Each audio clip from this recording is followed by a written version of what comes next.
Yo, what's good, guys? JC here today from Fitness Gamers, and today I'm gonna bring to you WWE 2K16. I hope you guys enjoy this video. The purpose of this is to show you guys you can go back in time and play an older game, and it's still enjoyable rather than compared to the new ones. 2K20 was disastrous. Took about 50 steps back and 100 more. But 2K16 was ahead of its time. The showcase mode was beautiful. The moments felt real. It had a nostalgic feel to it, which is the Steve Austin showcase mode.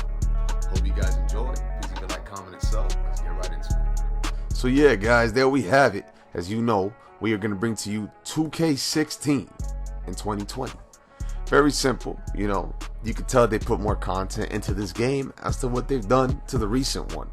2K20 really regressed, and I keep stating it over and over. Here in the showcase mode, it looks beautiful. The layout, the content, there's just content after content. There's hidden challenges, there's special challenges. The cutscenes are far more better here than in the new ones.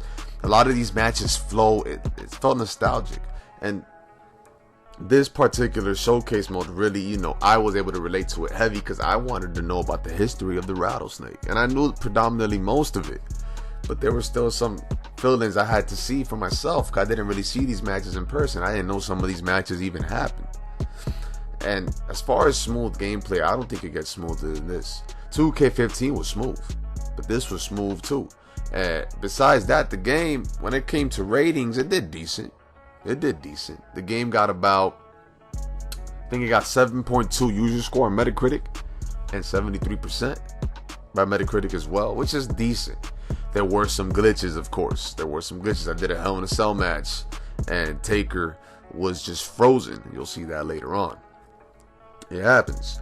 But that's a showcase mode. I just ran it down to you. Ends off at Steve Austin's pinnacle of his career. Now we're going to go through the roster. This was a very, very heavily detailed roster. This roster was amazing, jam-packed. The overalls, they were not generous here. The Rattlesnake, I think he's one of the highest in the game. I think behind Roman. We have, Aiden English. This is the game that got the NXT guys into it. This is the game that had the NXT guys. So this is the first Finn Balor WWE game appearance. Enzo Amore, Big Cass at the time, Kevin Owens, Aiden English, Simon Gotch. Looking back, it's like, wow, man, that was a throwback. These guys not even in the company anymore. You'd think that they would be superstars now.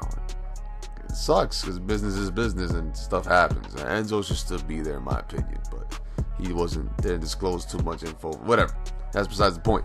But anyways, the roster is jam-packed. Amazing roster. This game doesn't have Drew McIntyre. No, I'm pointing it out. I'm going through the roster and it's kind of like, damn, this is the champ now. No, I believe he came in the 2K17, no, 2K18, I believe. Correct me if I'm wrong in the comment section. Neville was here as well. The man that gravity forgot. The legends are endless. You have a bunch of WCW legends, GOATs, greats, Steamboat, Flair. The match combinations are amazing. The servers are down, so that means that you can't download DLC, unfortunately. Can't download, not DLC, but created content, because this game, the created content was not broken here. This is not 2K20 where you download let's say an arena and the floor is black and it comes out white with like red ropes. Like, what? That happened to me several times. That happened to you. Give me a thumbs up. Tyler Breeze was here as well. Ultimate Warrior was not disgraced in the overall. Here was a 90. It was an 89. The other one, they had guys higher than him. Yeah, Zack Ryder, and that's the roster. And now we're going to jump into a match. I want you guys to see the entrances of the classic wrestlers, our favorites. We have Stone Cold Steve Austin. Got Triple H with the signature, the water, signature spit of the water. We got the badass, American badass Undertaker. This was dope to see. This was enjoyable. Very, very enjoyable. There are some glitches though when they come out. I like the fonts, the name should be in all caps. The Rock, they announced him as part of the Nation of Domination. It's like, what? He wasn't a part of that in 2017. This is the Armageddon Hell in a Cell match. Unfortunately, in this game, they don't have Elimination Chamber Tornado Tag. I don't know why they had it in 2K15 and not in this one. That was very, very ahead of their time. 2K20 doesn't even have it. I gotta see if the new ones have it when we get to it. A little laggy, it's a little laggy. You see right here, it's a little laggy because I got guys wrestling outside, and I guess it was too much for the game to handle.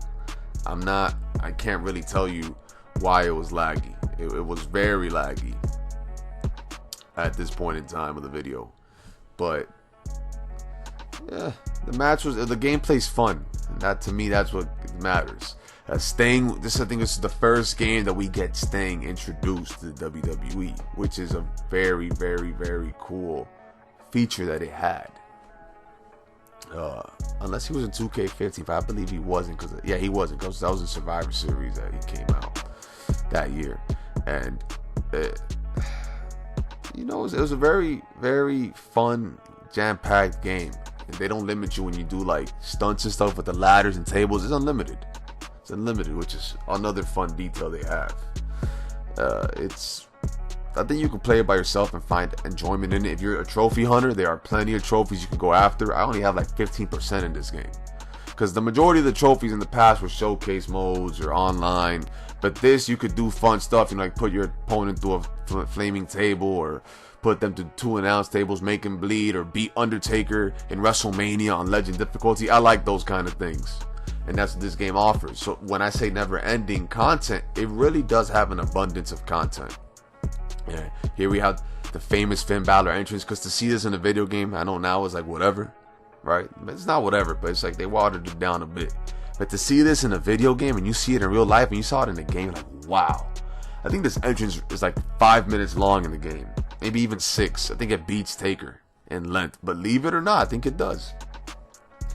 And having the introduction of NXT at the time, NXT was like underground. You had to be a real WWE fan to know what NXT was, and I was one of them. I would watch it in the network. Arrival's NXT, our Rival, I think it's AR and then Rival, like they're coming. It was a great pay-per-view, and yeah, to have this in it, it was like surreal at the time.